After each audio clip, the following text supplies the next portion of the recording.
76వ ప్రశ్న, who among the following doesn't take part in election of the president? రాష్ట్రపతి యొక్క ఎన్నికకి సంబంధించి ఏదైతే ఎలక్టోరల్ కాలేజ్ ఉంటుందో లేదా ఏదైతే ఎన్నిక గణం ఉంటుందో అందులో ఎవరు పాల్గొనరు, who are not among them అని అంటున్నారు. ఇక్కడ మనం జాగ్రత్తగా గమనిస్తే ప్రెసిడెంట్ యొక్క ఎలక్షన్కి సంబంధించి పార్లమెంటులో ఉన్న ఇరు సభలు అంటే లోక్సభ అలానే రాజ్యసభ ఈ రెండిటిలోనూ ఎవరైతే ఎన్నిక అయి ఉన్నారో వాళ్ళందరూ కూడా ఇందులో పార్టిసిపేట్ చేస్తారు. రాష్ట్రపతి ద్వారా ఎవరైతే నియమింపబడ్డారో whomsoever were nominated by the president they cannot participate in the election of the president. So ఇక్కడ మనం జాగ్రత్తగా గమనిస్తే లోక్సభ రాజ్యసభలో ఎలక్ట్ అయిన వాళ్ళందరూ ఉంటారు. అలానే అన్ని రాష్ట్రాల యొక్క లెజిస్లేటివ్ అసెంబ్లీస్ ప్రతి రాష్ట్రం యొక్క శాసనసభలో ఎవరైతే ఎన్నిక ఉన్నారో వాళ్ళు కూడా పార్టిసిపేట్ చేస్తారు. కానీ ఇక్కడ మనం జాగ్రత్తగా గమనిస్తే మళ్ళీ ఎవరైతే నియమింపబడ్డారో వాళ్ళు మళ్ళీ పార్టిసిపేట్ చేయరు. సో ఏది ఏమైనా సరే ఇక్కడ ఫస్ట్దే ఉంది elected members of Rajya Sabha, Lok Sabha Rajya Sabha ఇరు సభలు పార్లమెంట్లోని ఇరు సభల్లో ఎవరైతే ఎలక్ట్ అయిందారో వాళ్ళు మెంబర్స్ అవుతారు. ఎస్ ఫస్ట్ ఉండాలి. వాళ్ళు ఇక్కడ డస్ నాట్ టేక్ పార్ట్ అని అంటున్నారు. నామినేటెడ్ మెంబర్స్ ఆఫ్ లోక్సభ ఎన్నికైన వాళ్ళు ఉంటారు, నియమింపబడ్డ వాళ్ళు కాదు. ఎందుకంటే ప్రెసిడెంటే నామినేట్ చేసినప్పుడు మళ్ళీ ప్రెసిడెంట్ ఎలక్ట్ చేస్తే ఆబ్వియస్లీ పార్షియాలిటీ చూపించే అవకాశం ఉంటుంది, అందుకని వాళ్ళు పార్టిసిపేట్ చేయరు. So yes. అలానే elected members of state legislative assembly yes elect అయిన వాళ్ళే కాబట్టి ఎస్ కన్సిడర్ చేస్తారు. Nominated members of state legislature రాష్ట్ర శాసనసభలో ఎవరైతే నియమింపబడతారో వాళ్ళని కన్సిడర్ చేయరు ఆబ్వియస్లీ. సో ఈ రెండింటిని కన్సిడర్ చేస్తారు, వేరాజ్ ఈ రెండింటిని కన్సిడర్ చేయరు. వాళ్ళు అడిగింది who does not take part అంటే కన్సిడర్ చేయరు ప్రెసిడెంట్ యొక్క ఎలక్షన్కి సంబంధించి. సో ఇది సో 2 అలానే 4 ఈ రెండు మట్టుకే ఉండాలి, 2 and 4 అని ఉండాలి. ఆప్షన్ చూద్దాం, 2 and 4 ఓన్లీ ఇక్కడే ఉంది. అందుకని 76వ ప్రశ్నకి సంబంధించి option 1 is the right answer. Now let's talk about 77వ ప్రశ్న, which of the following is not a part of article 75? 75వ ప్రకరణలో భాగం కాని అంశం ఏది 4 అని అడుగుతున్నారు. ఒకసారి ఆప్షన్ చూద్దాం. Option 1, prime minister shall be appointed by the president. ప్రధానమంత్రిని రాష్ట్రపతి నియమిస్తారు. Absolutely the prime minister is appointed by the president, ఇది కరెక్టే. Other minister shall be appointed by the president. ప్రధానమంత్రి యొక్క సలహాలు సూచనల మేరకు మిగిలిన మంత్రిమండలి యొక్క సభ్యులు ఎవరైతే ఉంటారో మంత్రివర్గం మిగిలిన ఉంటారు కదా, కౌన్సిల్ ఆఫ్ మినిస్టర్స్, సో వాళ్ళలో ఎవరు మంత్రి అవ్వాలి అనేది ప్రధానమంత్రి యొక్క సూచన మేరకు రాష్ట్రపతి అపాయింట్ చేస్తారు on the aid and advice of the prime minister. So yes ఇది కూడా కరెక్టే. The minister shall hold office during the pleasure of president. రాష్ట్రపతి యొక్క అభీష్టం ఉన్నంత వరకు వాళ్ళ పదవిలో కొనసాగుతారు. సో ఎస్ ఇది కూడా కరెక్టే. Prime minister shall hold office for 5 years of tenure. Yes ఇది కూడా కరెక్టే. But what the question is all about, వాళ్ళు ఏమంటున్నారు ఆర్టికల్ 75కి సంబంధించి భాగం కానిది ఏది అని అడుగుతున్నారు. ఈ 3 ఆస్పెక్ట్స్ ఏవైతే ఉన్నాయో it is mention in article 75. ఇక్కడ మనం జాగ్రత్తగా గమనిస్తే ఆర్టికల్ 74 ఏమో ఒక మంత్రి మండలి ఉండాలి, ఆ మంత్రి మండలికి నాయకత్వం ప్రధానమంత్రి వహించాలి, వాళ్ళందరూ రాష్ట్రపతికి సలహాలు సూచనలు ఇవ్వాలి, ఆ విధంగా పరిపాలన జరగాలి అని చెప్పి ఆర్టికల్ 74 చెప్తుంది. When we talk about Article 75, it basically says that the Prime Minister is appointed by the President and the remaining Council of Ministers are appointed on the aid and advice of the Prime Minister to the President. Or rather we can say the Council of Ministers are appointed by the President on the aid and advice of the Prime Minister. And the ministers are there in the office according to the pleasure of the President. అంటే రాష్ట్రపతి ఎప్పటి వరకు అయితే తనకి నచ్చుతుందో అప్పటి వరకు వాళ్ళు పదవిలో కొనసాగుతారు అని. ఈ 3 ఆర్టికల్ 75లో మెన్షన్ చేయబడ్డాయి, whereas this hasn't been mention in article 75. అందుకని 77వ ప్రశ్నకి సంబంధించి option 4 is the right answer. Now let's talk about 78వ ప్రశ్న. Consider the following statements regarding impeachment of president. రాష్ట్రపతి యొక్క అభిశంసన ప్రక్రియకి సంబంధించి అంటే రాష్ట్రపతిని కనుక పదవి నుండి తొలగించాలి అని అంటే కొన్నిసార్లు ఇంపీచ్మెంట్ అంటారు, కొన్నిసార్లు అభిశంసన అంటారు. ఇన్ జనరల్గా రిమూవల్ తొలగింపు అని ఎక్కడా ప్రస్తావించరు, it is always considered as అభిశంసన. సో ఏది ఏమైనా సరే దానికి సంబంధించి 4 స్టేట్మెంట్స్ ఇచ్చారు. వాటిలో ఏవి తప్పు అని అడుగుతున్నారా కాదు, ఎన్ని తప్పు అని అడుగుతున్నారు. సో క్వశ్చన్ చదవనప్పుడు చాలా జాగ్రత్తగా ఇంపార్టెంట్ అనమాట. సో ఎన్ని స్టేట్మెంట్స్, ఈ 4 స్టేట్మెంట్స్ తప్పు అని అంటున్నారు. సో చూద్దాం స్టేట్మెంట్స్ ఏంటి. It is a quasi judicial procedure. రాష్ట్రపతి యొక్క అభిశంసన ప్రక్రియ అంటే the impeachment of president is a quasi judicial procedure, ఒక పాక్షిక న్యాయ ప్రక్రియ అంటున్నారు. వెల్ ఎస్ అబ్సల్యూట్లీ ఇది కరెక్టే. Elected members of state legislative assemblies participate in this procedure అంటే రాష్ట్ర శాసనసభలకి సంబంధించిన సభ్యులు ఎవరైతే ఎన్నికై ఉన్నారో వాళ్ళు ఈ ప్రక్రియలో పాల్గొంటారో అని అంటున్నారు. Well that is a wrong statement. ఎందుకంటే ప్రెసిడెంట్ యొక్క ఎలక్షన్ ఎన్నిక గణం ఎలక్టోరల్ కాలేజ్లో స్టేట్ లెజిస్లేటివ్ అసెంబ్లీ మెంబర్స్ ఉంటారు, ఎవరైతే ఎలక్ట్ అయి ఉన్నారో, నామినేట్ అయిన వాళ్ళు ఉండరు. కానీ ఇక్కడ మనం జాగ్రత్తగా గమనిస్తే రిమూవల్ దగ్గరకు వచ్చేసరికి elected member of legislative assemblies కూడా ఉండరు. They are not part of the impeachment of the president, rather they are part of the electoral college of the president. So అందుకని ఇది తప్పు, బికాజ్ వాళ్ళు ఇక్కడ పార్టిసిపేట్ అన్నారు, they don't participate or they can't participate. థర్డ్ది, nominated members of both houses of parliament participate in the procedure. Yes absolutely. రాష్ట్రపతి యొక్క ఎన్నిక ప్రెసిడెంట్ని ఎలక్ట్ చేసేటప్పుడు మటుకు నామినేట్ అయిన వాళ్ళు పార్టిసిపేట్ చేయడానికి లేదు. కానీ రిమూవల్ ఇంపీచ్మెంట్ దగ్గరకు వచ్చి అభిశంసన ప్రక్రియ దగ్గరకు వచ్చేసరికి ఎవరైతే నియమింపబడతారో వాళ్ళు కూడా పార్టిసిపేట్ చేసేది. బికాస్ ఒక ప్రెసిడెంట్ని రెండోసారి ఎన్నిక చేయాల్సిన పరిస్థితి వస్తే ముందు ప్రెసిడెంట్ ఆల్రెడీ ఎవరినో కొంతమంది నామినేట్ చేసి ఉంటారు కదా, ఇప్పుడు వాళ్ళు మళ్ళీ అదే ప్రెసిడెంట్ కోటేసే ఛాన్స్ ఉంది కదా. కానీ రిమూవ్ చేసేటప్పుడు it's up to the consciousness of the individual. So అగేన్స్ట్గా కూడా ఓటేసే అవకాశం ఉంది కాబట్టి నామినేటెడ్ మెంబర్స్ని ఇంపీచ్మెంట్లో పార్టిసిపేట్ చేయొచ్చు కానీ ఎలక్షన్లో కాదు. సో అందుకని ఇది కరెక్ట్ స్టేట్మెంటే. Only one president has been impeached so far. ఇప్పటివరకు అంటే భారతదేశంలో ఒకే ఒక్క రాష్ట్రపతి అభిశంసన ప్రక్రియను ఎదుర్కొనవలసి వచ్చిందంట. ఇక్కడ మనం జాగ్రత్త గమనిస్తే అసలు ఇండియాలో ఇప్పటివరకు ఇంపీచ్మెంట్ అనేది జరగలేదు, ఏ ప్రెసిడెంట్ కూడా ఇంపీచ్ అవ్వలేదు. సో హెన్స్ ఇది రాంగ్ స్టేట్మెంట్. సో మనకి జాగ్రత్త గమనిస్తే 1, 3 కరెక్టు, 2, 4 తప్పు. వాళ్ళు అడిగింది ఏంటి, ఏవి తప్పు అన్నారు, 2, 4. కానీ ఇక్కడ ప్రాబ్లం ఏంటి, ఎన్ని తప్పు అన్నారు. సో ఏది ఏమైనా 2 కరెక్టు 2 తప్పు. సో ఓన్లీ 2 మాత్రమే తప్పు. అందుకని 78వ ప్రశ్నకు సంబంధించి option 2 is the right answer. Now let's talk about 79వ ప్రశ్న. Consider the following pairs. కింది జతలను పరిగణించండి అని అంటున్నాడు. 3 జతలు ఇచ్చారు, ఏవి కరెక్ట్గా మ్యాచ్ చేశారు అని అడుగుతున్నారు. ఆర్టికల్ 73, ఆర్టికల్ 111, ఆర్టికల్ 123 అని అంటున్నారు. ఇక్కడేమో పార్డనింగ్ పవర్స్ ఆఫ్ ప్రెసిడెంట్ అంటే రాష్ట్రపతి యొక్క క్షమాభిక్ష అధికారాలు. Ordinance making powers of president రాష్ట్రపతి ఆర్డినెన్స్ రూపొందించి లేదా ఆర్డినెన్స్ జారీ చేసే అధికారాలు. Veto powers of the president రాష్ట్రపతి యొక్క వీటో అధికారాలు. ఇక్కడ మనం జాగ్రత్తగా గమనిస్తే ఏవి కరెక్ట్గా మ్యాచ్ అయ్యాయి అని అంటున్నారు. రాష్ట్రపతి యొక్క క్షమాభిక్ష అధికారాలు pardoning powers of the president వచ్చేసి ఆర్టికల్ 72, ఆర్టికల్ 73 కాదు.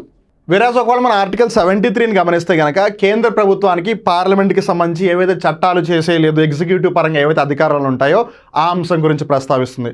It talks about the authority that the parliament has to make laws, rather it does not talk about the pardoning powers of the president, because pardoning powers of the president article 72. So ఇది తప్పు. Article 111 ordinance making powers of president అనేది కూడా తప్పే. ఎందుకంటే ordinance making powers of president article 123లో mention చేశారు, whereas veto powers of the president వచ్చేసి article 111లో మెన్షన్ చేస్తుంది. సో ఇక్కడ జాగ్రత్త గమనిస్తే ఈ పేరు తప్పుగానే ఉంది, ఈ పేరు తప్పుగానే ఉంది. సో బేసిక్గా ఉన్న 3 పేర్లు కూడా రాంగ్గానే పేరు చేశారు. వాళ్ళు ఇక్కడ ఎన్ని పేర్స్ని కరెక్ట్గా మ్యాచ్ చేశారు అంటున్నారు, అసలు ఏది కరెక్ట్గా మ్యాచ్ అయ్యి లేదు. సో అందుకని ఇక్కడ నన్ ఏది లేదు అనేది ఉంది చూసారా, అది 79వ ప్రశ్నకి సంబంధించి ఆప్షన్ రైట్ ఆన్సర్ అనమాట. Now let's talk about 80వ ప్రశ్న. Consider the following statements regarding position of a speaker. Speaker పదవికి సంబంధించి కింది ప్రకటనలు పరిగణించండి అంటున్నారు. 2 స్టేట్మెంట్స్ ఇచ్చారు స్పీకర్ పదవికి సంబంధించి. అండ్ రిమెంబర్ ఇక్కడ స్పీకర్ అని అంటే it can be regarding the legislative assembly or it can be regarding the Lok Sabha as well. But statements చూస్తే లోక్సభ స్పీకర్ గురించి ప్రస్తావిస్తున్నారా లేదా లెజిస్లేటివ్ అసెంబ్లీ స్పీకర్ గురించి ప్రస్తావిస్తున్నారా మనకు తెలిసిపోతుంది. In the absence of a speaker the president appoints one from the house to preside అంటున్నారు. So president అంటున్నారు కాబట్టి we can say that it is talking about the లోక్సభకి సంబంధించి. సో స్పీకర్ లేనప్పుడు ఇక్కడ జాగ్రత్తగా గమనిస్తే అబ్సెన్స్ అన్నారు అంటే గైర్ హాజరు, ఏదైనా కారణం అవ్వచ్చు. స్పీకర్ లేనప్పుడు ఆ పదవి ఖాళీగా కాదు, పదవి ఖాళీగా ఉండడం వేరు, దట్స్ వేకెన్సీ. రాకపోవడం గైర్ హాజరు అవడం that's absence. So in the absence of a speaker the president appoints one from the house to preside. Speaker లేనప్పుడు లేదు గైర్ హాజరైనప్పుడు అధ్యక్షుడిగా సభ నుండి ఒక సభ్యుడిని రాష్ట్రపతి నియమిస్తారు స్పీకర్గా అని అంటున్నారు. Second statement in the vacancy of speaker position అంటే ఒకవేళ పదవి ఖాళీగా ఉంటే any person from the panel of chairpersons act as a speaker. అంటే స్పీకర్ స్థానం ఖాళీగా ఉన్నప్పుడు చైర్పర్సన్ ప్యానల్లోని ఎవరైనా సరే స్పీకర్గా వ్యవహరిస్తారు అని అంటున్నారు. అండ్ వాళ్ళు అడుగుతుంది ఏంటి, వీటిలో ఏవి సరి అయినవి కావు, రాంగ్ స్టేట్మెంట్స్ ఏవి అని అడుగుతున్నారు. ఇక్కడ మనం జాగ్రత్తగా గమనిస్తే అబ్సెన్స్ ఆఫ్ స్పీకర్ గైర్ హాజరైనప్పుడు ప్యానల్ ఆఫ్ చైర్పర్సన్స్ ఏదైతే ఉందో వాళ్ళల్లో ఒకళ్ళు స్పీకర్గా యాక్ట్ చేస్తారు. ఎప్పుడైతే స్పీకర్ పదవి ఖాళీగా ఉంటుందో అప్పుడు సభలో ఒకళ్ళని రాష్ట్రపతి స్పీకర్గా అపాయింట్ చేస్తారు.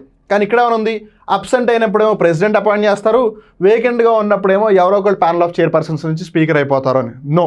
సో ప్యానల్ ఆఫ్ చైర్పర్సన్స్ ఏదైతే ఉందో అందులో ఒకళ్ళు స్పీకర్ ఎప్పుడవుతారు, స్పీకర్ అబ్సెంట్ అయినప్పుడు. అంటే స్పీకర్ పదవిలో ఒకళ్ళు ఉన్నారు బట్ వాళ్ళు రాలేదు కాబట్టి ఇంకోటి కూర్చోబెడతాను అక్కడ.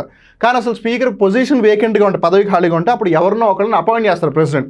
సో దీనికి ఇది రీజన్, దీనికి ఇది రీజన్. అంటే బేసిక్గా ఈ 2 కూడా తప్పుగానే ప్రస్తావించారు. వాళ్ళు అడిగింది కూడా ఏవి తప్పు అని అన్నారు. సో 2 తప్పు కాబట్టి బోత్ 1 and 2 ఏదైతే ఉందో third option that will be the right answer for question number 80. Now let's talk about 81వ ప్రశ్న. Consider the following statements regarding governor పదవికి సంబంధించి కింది ప్రకటనలు పరిగణించండి అని అంటున్నారు. 3 స్టేట్మెంట్స్ ఇచ్చారు, వాటిల్లో ఎన్ని కరెక్ట్ అని అడుగుతున్నారు, ఏది కరెక్ట్ అని అడగట్లేదు. Okay fine. So first statement ఏంటి, The 7th Constitutional Amendment Act of 1956 added the provision that there can be one governor for 2 or more states. So బేసిక్గా 7వ రాజ్యాంగ సవరణ చట్టం ఏదైతే 1956 సంవత్సరంలో వచ్చిందో అదంట 2 లేదా అంతకంటే ఎక్కువ రాష్ట్రాలకు ఒక గవర్నర్ ఉండవచ్చున్న నిబంధన జోడించింది. సో అంతకుముందు ఒక గవర్నర్ ఒక స్టేట్కి మటుకు గవర్నర్గా ఉండగలరు, బట్ లేటర్ ఆన్ 2-3 రాష్ట్రాలకు కూడా ఒక పర్సన్ గవర్నర్గా ఉండవచ్చిన అంశాన్ని జోడించారు. ఇది కరెక్టా కాదని అడుగుతున్నారు. వెల్ ఎస్, అబ్సల్యూట్లీ ఇది కరెక్టే. మరి సెకండ్ స్టేట్మెంట్ ఏంటో చూద్దాం. The governor submits his or her, అంటే ఎవరైనా ఉండొచ్చు కదా, so his or her resignation letter to the chief minister of the state. Governor అంట తన యొక్క రాజీనామాని ఆ రాష్ట్ర ముఖ్యమంత్రికి సబ్మిట్ చేస్తారంట, సమర్పిస్తారంట. వెల్ ఈ స్టేట్మెంట్ తప్పు. ఇన్ఫ్యాక్ట్ గవర్నర్ తన యొక్క రెసిగ్నేషన్ని ప్రైమ్ మినిస్టర్, ప్రధానమంత్రికి కూడా ఏమి సమర్పించరు. రాదర్ డైరెక్ట్గా గవర్నర్ తన యొక్క రెసిగ్నేషన్ని ప్రెసిడెంట్కి సమర్పిస్తారు. He submits it to the president, రాష్ట్రపతికి సమర్పిస్తారు. ముఖ్యమంత్రి కాదు, ప్రధానమంత్రి కూడా కాదు. అందుకని ఇది తప్పు. థర్డ్ది, the governor is independent constitutional position and is not subordinate to central government. Governor అనే పదవి ఏదైతుందో అది స్వతంత్ర రాజ్యాంగ స్థానం మరియు కేంద్ర ప్రభుత్వానికి ఆధీనం కాదు. Yes, absolutely. In one way రాష్ట్రం యొక్క రాజ్యాంగాధినేత కేంద్ర ప్రభుత్వానికి సబార్డినేట్ అయితే ఇండైరెక్ట్గా అప్పుడు స్టేట్ మొత్తం కూడా ఒక విధంగా సెంట్రల్ గవర్నమెంట్కి సబార్డినేట్ అయినట్టు అవుతుంది. Because state official executive head central government subordinate అయినట్టు అవుతుంది కదా. సో అప్పుడు ఇండైరెక్ట్గా ఇంకా ఫెడరలిజం ఎక్కడి నుంచి వస్తుంది? సో అందుకని గవర్నర్ పదవి ఇక్కడ మెన్షన్ చేసినట్టుగా ఒక స్వతంత్ర పదవి, అది ఒక రాజ్యాంగపు హోదా. సో ఈ స్టేట్మెంట్ కరెక్టే. వాళ్ళు అడిగింది ఎన్ని కరెక్ట్ అని అడిగారు, లేదు ఎన్ని ట్రూ స్టేట్మెంట్స్ ఉన్నాయన్నారు. ఫస్ట్ది, థర్డ్ది కరెక్ట్, సెకండ్ తప్పు. సో 2 కరెక్ట్గా ఉన్నాయి. So only 2. అందుకని 81st క్వశ్చన్ సంబంధించి option 2 is the right answer. Now let's talk about 82వ ప్రశ్న. శాసన మండలి కూర్పుకు సంబంధించి కింది ప్రకటనలను పరిగణించండి అని అంటున్నారు. They are talking about the composition of the legislative council, not the legislative assembly. వాళ్ళు శాసన సభ గురించి మాట్లాడట్లేదు, శాసన మండలి లేదు విధాన పరిషత్ గురించి ప్రస్తావిస్తున్నారు. ఎన్ని స్టేట్మెంట్స్ ఇచ్చారు? 4 స్టేట్మెంట్స్ ఇచ్చారు. ఏమడుగుతున్నారు? ఎన్ని సరికానివి, ఇన్కరెక్ట్, రాంగ్ స్టేట్మెంట్స్ ఏవి ఎన్ని అని అడుగుతున్నారు. ఓకే, ఫస్ట్ది 1/4 of the members are elected by members of local bodies in the state. రాష్ట్రంలో ఏవైతే స్థానిక సంస్థలు ఉన్నాయో వాటి నుంచి అంట 1/400 సభ్యులను ఎన్నుకుంటారు అని అంటున్నారంట. వెల్ ఇది తప్పు. ఎందుకంటే అది 1/3, 1/4 కాదు. సెకండ్ది 1/12 of the members elected by graduates of 3 years standing and residing in the state. ఇది కరెక్టేనా? Graduates 3 years 1/12. ఎస్, అబ్సల్యూట్లీ ఇది కరెక్టే. తర్వాత వచ్చి 1/4 are elected by members of legislative assembly of state amongst persons who are not members of assembly. ఇది 1/4 కాదు, rather it is 1/3. అంటే ఇది తప్పు. Fourth 1/12 of the members elected by the teachers of 5 years standing in the state and standing and residing in the state. ఇది 5 years కాదు, ఇది 3 years. ఇది 1/12 కరెక్టే.